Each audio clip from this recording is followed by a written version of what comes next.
In this video, I will show you the fastest way to complete the Windows 11 installation process.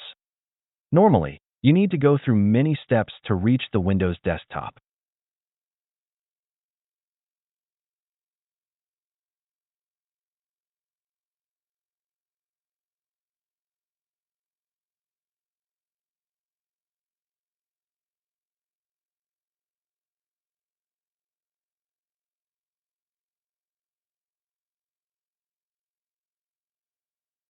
To make it faster, at the first screen during the installation, press Shift plus F10 or Fn plus Shift plus F10 if you're using a laptop to bring up the command prompt window.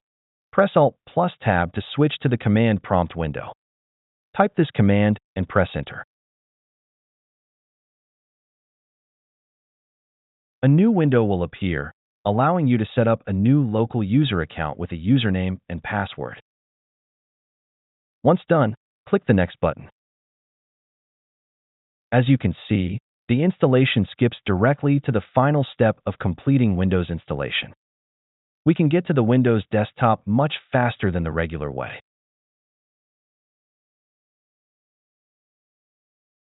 That's it. Thanks for watching.